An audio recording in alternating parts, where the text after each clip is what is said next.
Olá, meus queridos, salve Maria, Deus abençoe, sejam todos muito bem-vindos aqui ao meu canal de apologética, de defesa da fé. Hoje eu quero trazer aqui um vídeo falando sobre Mateus capítulo de número 16, do versículo 13 até o versículo de número 19 da Sagrada Escritura. Eu, como católico, preciso ter um entendimento profundo sobre esse texto, porque é um dos textos aí muito comentado na Igreja Católica, um dos mais comentados e tão distorcido por parte do protestantismo. Eu publiquei já vídeos sobre esse tema, sobre o primado petrino, essas argumentações católicas referente às interpretações que existem, e eu creio que com muito esclarecimento. Mas vamos aqui hoje para mais argumentações referente a esse tema, e eu tenho certeza que esse vídeo vai te ajudar muito. Gente, ontem eu recebi aqui na minha barbearia, eu estou aqui dentro da minha barbearia, aqui em Fortaleza, Ceará. Eu recebi a visita do padre Jean, ele veio aqui dar uma bênção na barbearia, e ele trouxe dois presentes para mim, deixa eu mostrar a vocês. Ele trouxe de presente o Novo Testamento da tradução O Peregrino, eu amei demais.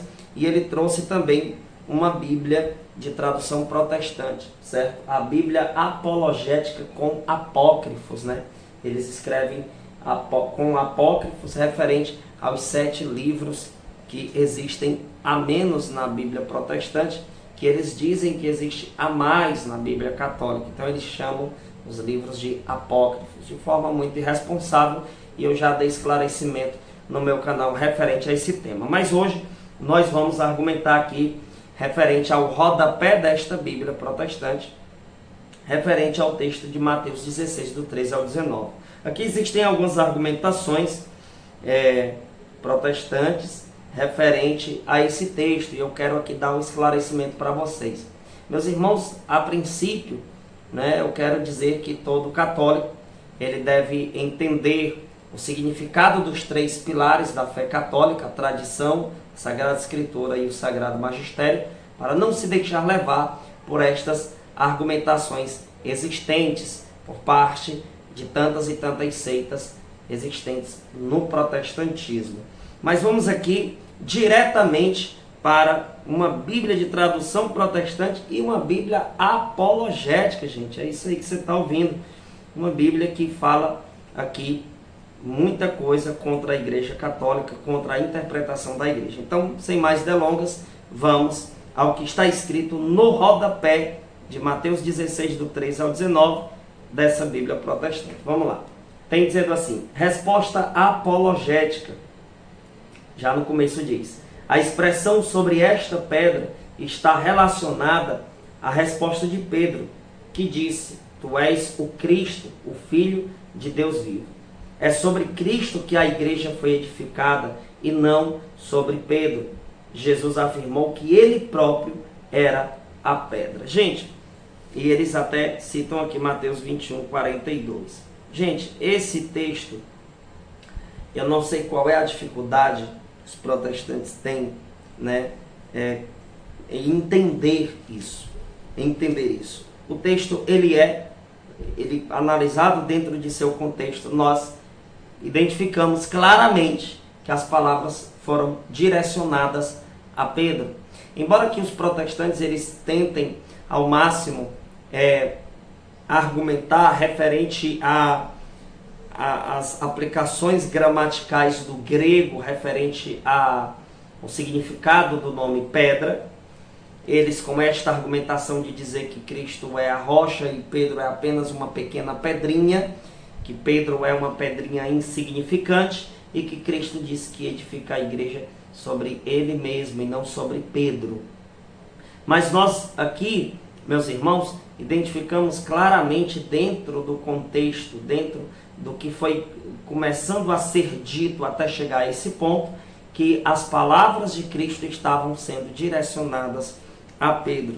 Na própria tradução de Bíblia protestante, quando diz: e chegando Jesus às partes de Cesareia de Filipe, interrogou os seus discípulos, dizendo: quem dizem os homens ser o Filho do Homem?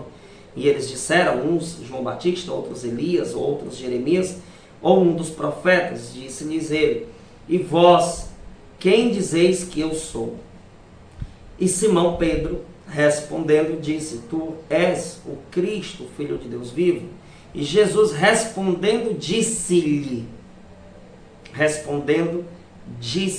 está aqui na tradução de Bíblia Protestante, versículo de número 17, claramente. Jesus respondendo, disse-lhe. Só um instantinho para me ajeitar aqui a tela do celular, um detalhezinho. Pronto. Ok, para não vibrar, né? Porque senão vai vibrar e vai atrapalhar o vídeo. Então aqui diz claramente, na própria Bíblia de tradução protestante, e Jesus respondendo, disse-lhe. As palavras de Jesus sendo direcionadas a Pedro. Então, segue o texto. Bem-aventurado és tu, Simão Pedro, né? Simão Barjonas, perdão. Bem-aventurado és tu, Simão Barjonas, porque não foi carne e sangue quem te revelou, mas meu Pai que está nos céus. Veja, Jesus direcionando claramente as palavras dele a Pedro. Pois também eu te digo que tu és Pedro, e sobre esta pedra edificarei a minha igreja, e as portas do inferno não prevalecerão contra ela.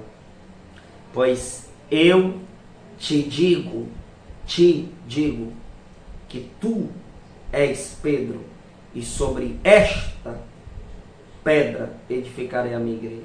Veja, claramente Cristo se referindo aqui diretamente a Pedro. E as portas do inferno não prevalecerão contra ela. Veja como isso é claro, é nítido. Texto no versículo 19. E eu te darei as chaves do reino dos céus. E tudo o que ligares na terra será ligado nos céus, e tudo o que desligares na terra será desligado nos céus. Então eles vêm com essa expressão de dizer que a expressão sobre esta pedra, que está relacionada à resposta de Pedro, que diz que tu és o Cristo, Filho de Deus vivo, é sobre Cristo que a igreja foi edificada e não sobre Pedro. Jesus afirmou que ele próprio era a pedra. Sim, de fato, Cristo é a pedra angular. Cristo está acima de tudo e de todos. Isso é claro. Mas veja que até no livrinho que eu escrevi, eu respondo com muita clareza em um dos meus e-books referente a esta questão. Meus irmãos, nós sabemos claramente que São Pedro é o apóstolo mais mencionado no Novo Testamento, com 171 citações. E o que chega mais perto dele é São João, que foi citado 46 vezes. Existe um destaque nítido em Pedro. E uma coisa que eu preciso afirmar aqui, referente a esta argumentação protestante, é que Jesus não fez isso com nenhum outro apóstolo. Ele não trocou o nome de nenhum outro apóstolo pelo nome Pedra. Não, ele fez isso unicamente com Pedro. Unicamente com Pedro. Certo? As interpretações continuam aqui de forma distorcida. O próprio Pedro identifica Jesus como sendo a pedra. Sim, nós sabemos disso. Sabemos que Pedro reconhece Cristo como pedra angular e nós católicos também dizemos isso. Mas, assim como Pedro reconhece Cristo como pedra angular, nós também temos que entender que Cristo reconhece Pedro como pedra, escolhido por ele, teve o trocadilho de nome por Jesus, coisa que Jesus não fez com nenhum dos outros apóstolos. Já que os protestantes dizem que isso é absolutamente insignificante, essa interpretação católica, eu desafio os protestantes a mostrar com qual outro apóstolo Jesus dirigiu tais palavras. Desta maneira, trocando o nome para pedra, dando todo esse destaque, eu te darei a chave do reino dos céus. Entenda que quando esse ligar e desligar é mencionado, seja em qualquer outra situação, é uma situação participativa com a de São Pedro. Por quê? Porque aqui nós temos que ter um entendimento do que de fato é os bispos católicos e o Papa, para entendermos a real interpretação desses textos. As pessoas não se aprofundam em conhecer como funciona a hierarquia da igreja e acabam que se deixando levar por essas interpretações. Vamos seguir aqui, né? Então Pedro participou do concílio, mas foi Tiago quem o realizou e presidiu. Veja só, os protestantes querem dizer com isso que se Pedro fosse o primeiro papa da igreja, não teria sido Tiago que tinha presidido o concílio. Ora, meus irmãos, mas aqui é algo muito lógico. Tiago presidiu sim o concílio, certo? Porque ele era o magistério local naquele espaço, naquela região. Ele era o bispo de lá. Então ele presidiu porque estava em sua diocese, podemos dizer assim. Mas se você pegar lá em Atos, coisa que os protestantes não querem aceitar, quando nós vamos para Atos dos Apóstolos, capítulo de número 15, né, que é justamente falando sobre o concílio, vamos aqui dar um destaque ao versículo, certo, de número 7, que diz assim: se vós perdão, estou lendo outro texto aqui. Deixa eu ir aqui para Atos 15. Atos 15, versículo 7 diz assim: e havendo grande contenda, levantou-se Pedro. Veja, Tiago presidiu o concílio porque era o bispo local, era de responsabilidade dele, mas quando aconteceu uma discórdia, quando começou a gerar um conflito entre os apóstolos e os demais que ali estavam, Pedro se ergue como autoridade máxima referente à hierarquia humana, sendo auxiliada pela graça de Deus, porque assim funciona. Então o versículo 7 vai dizer: e havendo grande contenda, levantou-se Pedro e disse-lhes: varões, irmãos, bem sabeis que já há muito tempo Deus me elegeu dentre vós. Olha que forte. Dentro de uma tradução de Bíblia protestante. Deus me elegeu dentre vós. Vamos lá? Para que os gentios ouvissem de minha boca a palavra do evangelho e cresçam. E Deus, que conhece os corações, lhes deu testemunho, dando-lhes o Espírito Santo, assim como também a nós. E não fez diferença alguma entre eles e nós, purificando os seus corações pela fé.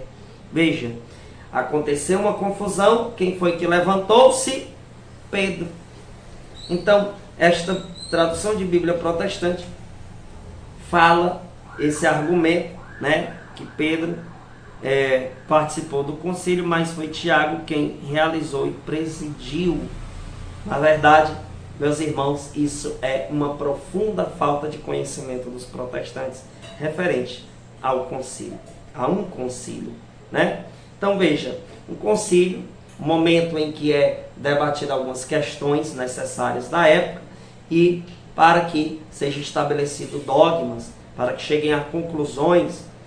Sim, foi presidido pelo bispo local, Tiago, mas na hora que ocorreu a contenda, quem se ergueu foi Pedro com sua autoridade, colocando ordem como ali sendo o Papa da igreja. Então veja como as argumentações protestantes elas são fracas e eles fazem questão de esconder esses versículos. Tanto que aqui não menciona, nesse comentário, não menciona esta atitude de autoridade de Pedro. Eles escondem isso das pessoas. Veja só. Aqui, mais na frente, nesta tradução de Bíblia, inclusive vou comentar várias vezes o que está dito por aqui, tá? Mas vamos aqui para mais na frente o que diz. A igreja de Cristo em nenhuma época cometeu apostasia. Veja que dentro de uma Bíblia de tradução protestante diz que a igreja em nenhuma época cometeu apostasia. Ora, mas é os próprios protestantes que dizem que a igreja no século IV se desviou da verdade e foi paganizada. E daí eles até argumentam que quem fundou a Igreja Católica Apostólica Romana foi Constantino com o Edito de Milão. Quando na verdade nós sabemos que, de acordo com a história, Constantino não fundou a Igreja Católica Apostólica Romana. O Edito de Milão em nenhum momento diz isso. Não existe fundamento histórico para afirmar que Constantino fundou a igreja. Os protestantes dizem isso, mas nunca provam. Inclusive, eu já desafiei um pastor protestante a me responder isso, e ele nunca respondeu. Então, Constantino não fundou a igreja, e na própria tradução de Bíblia Apologética Protestante diz que a igreja nunca cometeu uma apostasia. Aqui entrando claramente em contradição com as argumentações protestantes referente à história da igreja, né, a história eclesiástica, que eles dizem que a igreja se desviou no século IV. Coisa que é impossível disso acontecer, porque as portas do inferno jamais iriam prevalecer contra a igreja, segundo o próprio Cristo disse, e a igreja, em 1 Timóteo 3,15, Paulo vai dizer que a igreja é coluna e sustentáculo da verdade. Por isso a igreja não pode se desviar. Igreja esta que não poderia ser uma protestante, até porque naquela época não existiu. A doutrina protestante tomou corpo. A teologia sistemática protestante foi existir com 16 séculos de atraso. A junção de vários pensamentos rebeldes e de novos pensamentos rebeldes, o protestantismo então nasce. Então veja como é altamente distorcida as argumentações protestantes. Continuando, diz assim: a doutrina católica sobre a infalibilidade papal não encontra apoio nas escrituras. Ora, meus irmãos, lógico que encontra apoio nas escrituras. Tanto é que Jesus disse: não foi a carne nem o sangue que te revelou, mas foi meu Pai que está nos céus. O católico acredita que quando o Papa fala em ex cátedra, ele está falando de forma infalível. Por quê? Porque é o próprio Deus que está agindo nele, certo? E nessa questão da infalibilidade papal, os protestantes eles têm um entendimento completamente distorcido. Eles muitas vezes dizem que os católicos dizem que o Papa não pode errar de jeito nenhum. Meus irmãos, nós sabemos que o Papa é sim falível. Ele só é infalível quando se pronuncia em ex cátedra, porque o católico acredita firmemente que ali é um agir de Deus, é o agir do próprio Senhor que lhe entregou as chaves. Tudo que ligares na terra será ligado no céu, e o que desligar na terra será desligado nos céus. Certo? Veja, aqui continua dizendo: Jesus de modo algum outorgou autoridade a outras pessoas para exercerem de forma singular a liderança como cabeça de sua igreja.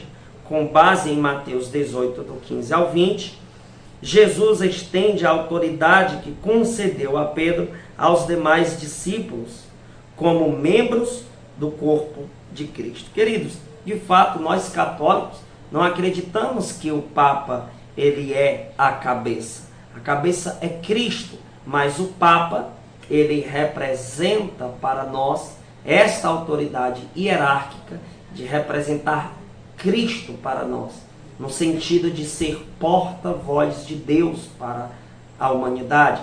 Assim como desde o Antigo Testamento até o Novo, nós encontramos nitidamente na Sagrada Escritura que sempre existiu uma autoridade constituída por Deus, e quando não existiu, deu sérios problemas.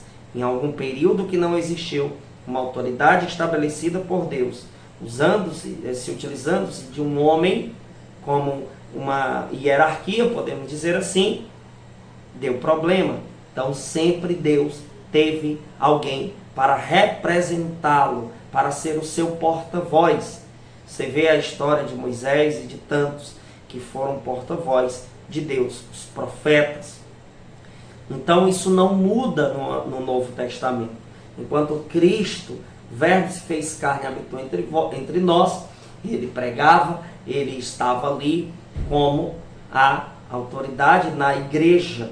E continuou como autoridade, sempre foi autoridade na igreja. Mas Jesus então escolhe alguém, por isso que eu quero destacar aqui, que foi o único apóstolo que o Cristo fez esse trocadilho, esse mudar o nome, né? Tanto é que eu argumento aqui no meu livro da seguinte maneira: São Pedro é o apóstolo mais mencionado no Novo Testamento, com 171 citações. O que chega mais perto dele é São João, que foi citado 46 vezes. Por que estou lhe escrevendo isto? Para lhe mostrar o destaque de São Pedro, não somente nas citações. São Pedro é o mais mencionado, mas também em todas as listas de nomes dos apóstolos, ele sempre é o primeiro a ser citado. Você pode conferir em Mateus 10, do 2 ao 4, Marcos 3, do 16 ao 19, Lucas 6, do 13 ao 16, Atos 1, 13, ou seja, sempre quando ia falar da lista dos apóstolos, Pedro era sempre o primeiro a ser mencionado. Olha só mais argumentações. São Pedro sempre foi aquele que falava em nome de todos. Podemos encontrar na Bíblia nos seguintes textos: Mateus 14, 28, 15, 5, 16, 22, 17, 4, 18, 21, 19, 27, 20. Gente, Marcos 8, 29, tantos textos aqui. Você pode aí adquirir o nosso e-book e ter vários textos bíblicos provando isso. Com todas essas passagens bíblicas, podemos identificar que Pedro era destacado, porque ele tinha uma missão mais intensa do que os demais. Jesus Cristo muda o nome de Simão para Cefas, Pedro. Isso podemos encontrar em João 1,42, né? No versículo 41 ao 42. Não é a primeira vez que Deus faz isso. Podemos perceber, ao fazermos um estudo aprofundado sobre o trocadilho de nomes, que quando isso ocorre é para designar missão específica daquela pessoa. Vejamos no Antigo Testamento, Abraão e Sara, Gênesis 17, do 5 ao 15, Jacó, Gênesis 35, versículo 10, Josué, Números 13, 16, Eliacim, 2 Reis 23, 34, Sedecias, 2 Reis 24, 17. Todos esses textos vão mostrar que esse trocadilho de nome é de forma específica a uma missão que aquela pessoa vai exercer. Tanto é que Jesus só fez isso com Pedro, desta maneira. Então, as argumentações desta Bíblia, nesse rodapé, são distorções mentirosas. Veja só, a doutrina sobre a infalibilidade papal não encontra apoio nas Escrituras. Encontra sim, porque Cristo entregou as chaves a Pedro. E eu acabei de mostrar que ele tinha sim autoridade de forma singular, como lá no Concílio 15, Atos 15, versículo 7, ele se levanta e coloca a ordem, então ele tem essa autoridade. Mas na frente diz: contudo, o único que tem proeminência sem igual é Cristo, a pedra angular. Os demais crentes, inclusive Pedro, são pedras vivas. Sim, nós somos pedras vivas, mas precisamos entender que um único foi chamado de pedra pelo próprio Cristo, da forma de ele expressar a missão de Pedro. Me mostre outro que Jesus chegou e disse: tu és Pedro, e sobre esta pedra edificarei a minha igreja. Né? Me mostre outro que teve esse mesmo trocadilho de nome. Não existe. Não existe. Nós somos pedras vivas, né? Claramente. Eu sei disso. A única pedra angular, Cristo. Mas me mostre outro que teve esse trocadilho que ocorreu com Pedro. Não tem. Então esta argumentação, ela já está refutada. De forma muito clara, o apóstolo Paulo falou o seguinte: em nada fui inferior aos mais excelentes apóstolos. Será que uma leitura mais cuidadosa da carta escrita aos Gálatas nos levaria a aceitar que alguns apóstolos foi superior a Paulo, que algum apóstolo foi superior a Paulo? Claro que não, pois Paulo disse ter recebido uma revelação do Evangelho que não veio dos demais apóstolos. Daí ele vai citar aqui Gálatas 1:12 e 2, versículo 2.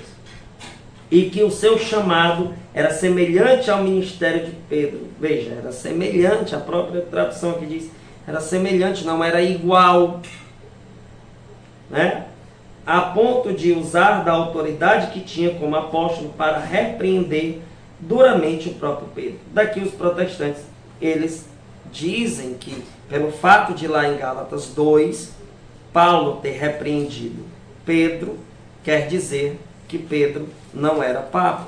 Mas vamos aqui para Gálatas capítulo de número 2, para analisar esse texto, meus irmãos, e deixar muito bem claro que ocorreu sim uma aprovação de Pedro referente a Paulo, né? O texto de Gálatas capítulo 2, bem aqui, veja só, no versículo 9, Paulo deixa claro: e conhecendo Tiago, Cefas e João, que eram considerados como as colunas, a graça que se me havia dado, deram-nos, veja só, e conhecendo Tiago, Cefas e João, deixa eu repetir isso aqui, deixar bem nítido, que eram considerados como as colunas, a graça que se me havia dado, deram-nos as destras, em comunhão comigo e com Barnabé, para que nós fôssemos aos gentios e eles a circuncisão. Gente, veja que teve que existir um reconhecimento, e Pedro, ele reconheceu aqui, certo? A Paulo. Na Bíblia de tradução católica diz assim: então Tiago, Cefas e João, considerados os pilares, reconhecendo o dom que me fora feito, veja que ele precisou ser reconhecido por Tiago, Cefas e João. Então, quando os protestantes dizem, não, Paulo não precisou ser reconhecido pela autoridade, não sei o quê. Distorção de textos, gente, distorção de textos. Ele não precisou da aprovação da carne e do sangue, mas do agir da hierarquia que é auxiliada pela graça de Deus, ele teve que ser aprovado. Tanto que está aqui, então Tiago, Cefas e João, considerados os pilares, reconhecendo o dom que me fora feito, apertaram a mão a mim e a Barnabé, em sinal de solidariedade, para que nós nos ocupássemos dos pagãos e eles dos judeus. Veja que existiu aqui um reconhecimento, existiu aqui um entendimento missionário, e até o próprio Paulo disse claramente que existe aqui hierarquia maior do que a dele. Então os protestantes, eles distorcem. Veja que aqui nesta argumentação desta Bíblia apologética deles, eles tentam dizer que Paulo, ele era igual em hierarquia a todos. Mas ora, se o próprio disse, então Tiago, Cefas e João, considerados os pilares, então existia uma consideração única a eles. Essa mesma consideração não estava aplicada em Paulo. Então existia aqui a diferença. Mas os protestantes preferem não enxergar isso. Vamos voltar aqui para Mateus 16 para analisarmos aqui as demais argumentações. Estão sendo todas respondidas aqui, né, gente? Graças a Deus. Veja, aí diz assim, né? De forma muito clara, o apóstolo Paulo falou o seguinte, e a ponto de usar da autoridade que tinha como apóstolo para repreender duramente a Pedro. Gente, isso acontece na igreja. Tem cardeais que repreendem o Papa se o Papa cometeu um erro teológico. Isso aconteceu até já diversas vezes com o Papa Francisco, de bispos baterem de frente com algumas argumentações. Isso não quer dizer que a autoridade do bispo naquele momento supera a autoridade hierárquica do Papa. Não. Isso pode acontecer, por quê? Porque o Papa só é infalível quando fala em ex-cátedra. Então pode acontecer do Papa cometer um erro teológico. O cardeal Buck chegou a repreender alguns posicionamentos do Papa Francisco. Isso acontece na igreja. Mas isso não quer dizer que o Papa perde a sua autoridade hierárquica, certo? Então Paulo repreendeu a Pedro, mas repreendeu de uma forma correta, e não se apartando de Pedro, e não fundando outra igreja. Entende? Então essa argumentação, ela é completamente sem nexo, fora do contexto, certo? Essa distorção protestante, dizer que por causa que Paulo repreendeu a Pedro, Pedro não é o primeiro papa. Poxa, Mas os católicos, até mesmo um leigo pode repreender uma argumentação do Papa se o Papa argumentar algo errado. Então isso não é desculpa protestante para vocês dizerem que Pedro não foi o primeiro Papa porque Paulo repreendeu, certo? Nós católicos acreditamos sim que um bispo pode repreender o Papa, que um leigo pode repreender o Papa, mas se o Papa estiver errado, isso não faz com que ele deixe de ser Papa, certo? Então vamos lá. Aí continua dizendo, o fato de Pedro e João terem sido enviados pelos demais apóstolos a uma missão especial em Samaria, demonstra que Pedro não tinha uma posição superior entre eles. Meu Deus do céu. Gente, quanta distorção, quanta distorção. Existia uma comunhão tão profunda entre os apóstolos com Pedro, que existia de um apóstolo chegar a mencionar um lugar que necessitava de uma evangelização e chegar a enviar no sentido de dizer o local que estava necessitando da ida daquele determinado apóstolo, daquele determinado homem de Deus. Então o que aconteceu foi isso. E o próprio Papa na igreja, ele sempre diz, eu servo dos servos. Sempre tem esse posicionamento humilde, esse posicionamento de olhar para si e não se prevalecer de sua autoridade, no sentido de se envaidecer. Eu creio que ali existia esta comunhão tão profunda que eles chegavam a um consenso. Poxa, vai você e você para tal lugar. Isso não quer dizer superioridade.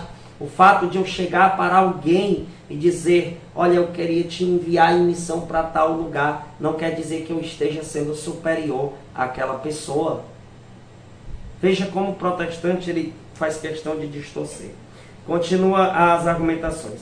No primeiro concílio realizado em Jerusalém, Atos 15, a decisão final não partiu de Pedro, mas sim dos apóstolos e dos anciãos. Além disso, foi Tiago e não Pedro que presidiu o conselho. Veja só, mais uma vez eles repetem isso. Eu já argumentei para vocês lá em Atos 15, 7, que Pedro ele se ergueu e usou de sua autoridade para apaziguar uma contenda que estava acontecendo, certo? E referente a esta decisão final de ter sido decretada pelos apóstolos, isso acontece nos concílios. Existe a comunhão dos bispos, dos cardeais, e toda a questão ela é fechada, é selada, é feito o documento com todos, com a comunhão com todos os bispos, todos os cardeais. Meu Deus, é muita falta de entendimento, é muita distorção. Ah, porque a questão foi definida, a finalidade, né? Tudo chegou a um consenso pelos apóstolos e não por Pedro. Que conversa é essa, protestante? Que conversa é essa? Os concílios da igreja também funcionam assim, é todos em comunhão. Isso não quer dizer que o fato de não ter sido somente só Pedro sozinho que definiu, não quer dizer que ele não seja o Papa. Porque acontece nos concílios da igreja que tudo é feito em comunhão, chega-se a um consenso, entende? Então é definido pelo colégio dos bispos. É assim que funciona. Vamos lá. Em momento algum, já que era, segundo o catolicismo, superior aos demais apóstolos, Pedro reivindicou ser pastor das igrejas. Antes exortou os presbíteros para que cuidassem do rebanho de Deus, embora reconhecesse ser um apóstolo. Não se intitulou o apóstolo, ou chefe dos apóstolos. Sabia que era apenas um dos pilares da igreja, junto com Tiago e João, e não o pilar. Contudo, foi falível em sua natureza. Somente a palavra de Deus é infalível. Isso, no entanto, não quer dizer que Pedro não teve um papel significante na vida da igreja. Veja só, meus irmãos, quanta distorção. Quando aqui eles dizem assim, em momento algum, já que era segundo o catolicismo superior aos demais apóstolos, Pedro reivindicou ser o pastor das igrejas. Antes exortou os presbíteros para que cuidassem do rebanho de Deus. Isso aqui também, gente, eu fiz questão de responder no meu livrinho. Deixa eu mostrar aqui para vocês. Né? Deixa eu ver aqui. Quando eu expliquei aqui de forma muito nítida essa parte de João 1,42, quando eu escrevi assim: nesse momento Jesus primeiramente chama Pedro por seu nome próprio, que era Simão, o filho de Jonas, Bar, filho, Jonas, seu pai, ou seja, filho de Jonas, para que assim possa aludir à troca de nome que encontramos em João 42. Aqui percebemos a escolha missionária que Cristo fez para com Pedro. Veja, foi uma escolha missionária. Tanto é que quando Jesus chega em Pedro e diz: Pedro, tu me amas? E Pedro diz: tu sabes, Senhor, que eu te amo.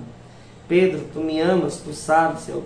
Aí todas as 3 vezes que Pedro disse que amava Jesus, Jesus diz: apacenta as minhas ovelhas. É por isso, meus irmãos, que aqui Pedro, ele exorta os outros a ir pastorear o povo de Deus, porque ele tem autoridade para isso, de dizer para eles irem pastorear o povo de Deus. Mas qual foi do apóstolo que Jesus disse: tu me amas? E ele respondendo: te amo. E Jesus disse: apacenta as minhas ovelhas. De forma tão única, de forma tão singular. Depois disso, meus irmãos, que vocês estão escutando, nós podemos entender o porquê que Pedro disse: vão pastorear o povo de Deus. Né? Esta é a autoridade de Pedro. Foi constituída pelo próprio Cristo. Sabia que era apenas um dos pilares, não sei o quê? Contudo, foi falível em sua natureza. Lógico, o Papa também é falível. Ele só é infalível quando se pronuncia ex cathedra. Segundo afirma o catolicismo romano, os sucessores de Pedro ocupam sua cadeira. Quando, porém, analisamos as escrituras, encontramos critérios específicos para o apostolado. De modo que não poderia haver sucessão apostólica no bispado de Roma ou em qualquer outra igreja. Eles dizem que não existe sucessão apostólica. De fato, no protestantismo não existe mesmo não, porque o protestantismo nasceu com 16 séculos de atraso e hoje qualquer um pode ser pastor. Basta botar uma placa, dizer que a igreja faz. Por isso que vocês não acreditam na sucessão apostólica. Mas vai ler Patrício que você vai entender que existe sim a sucessão apostólica. Aí continua dizendo: quanto às chaves entregues simbolicamente a Pedro, não significam que esse apóstolo tinha poder para fazer entrar no céu quem ele quisesse. Gente, nunca um católico disse que o Papa é quem decide quem entra e quem não entra no céu. Né? Olha só, que coisa absurda. Né? Eles distorcem aqui. Agora, lógico, que se alguém é excomungado pelo Papa, na verdade está sendo excomungado pela verdade. A pessoa que fala mentira e é exortada, e depois da exortação continua no erro, essa pessoa é excomungada automaticamente. Não precisa nem um Papa chegar a excomungar. E lá em Gálatas, Paulo diz claramente: se alguém pregar outro evangelho que seja anátema, que seja excomungado. Excomungado por quem? Tem que ter a hierarquia da igreja para isso. Simplesmente representa uma propagação do evangelho, pela qual todos os pregadores, e não apenas Pedro, podem abrir as portas dos céus aos pecadores que desejarem ser salvos. Veja, eles querem dizer que qualquer um pode abrir as portas do céu. Olha quanta distorção. Mas eu, para fechar o vídeo, quero desafiar os protestantes a me mostrarem qual foi o outro apóstolo que nosso Senhor fez esse trocadilho de nome. Qual foi o outro apóstolo mais mencionado no Novo Testamento, que São Pedro? Qual é a lista dos apóstolos que Pedro não seja o primeiro a ser mencionado? Me responda. Então acabou com essas argumentações protestantes. Eu acabei de refutar parte por parte de um rodapé de uma Bíblia de tradução protestante apologética. Então você que assistiu até aqui, que estudou a fundo, que se aprofundou, entenda. A Igreja Católica Apostólica Romana é a Igreja verdadeira de Jesus Cristo. E as outras são invenções humanas, são mentirosas. E como João 8,44 diz que o pai da mentira é o diabo. Então, meus irmãos, eu finalizo esse vídeo. Você que se interessar em comprar os 2 e-books que eu escrevi, cada um é R$15, em resposta aos ataques protestantes, fale comigo no WhatsApp que vai aparecer na tela do seu celular aqui neste vídeo, tá certo? Fale comigo e eu lhe passo as informações necessárias. Você que quer ser um sócio do nosso canal e receber formações exclusivas, para você se aprofundar mais ainda na sua fé católica, entre em contato também pelo WhatsApp e pergunte como se tornar um sócio do nosso canal. Apenas R$25 por mês, você ajuda a minha missão e você ainda recebe um conteúdo muito bom.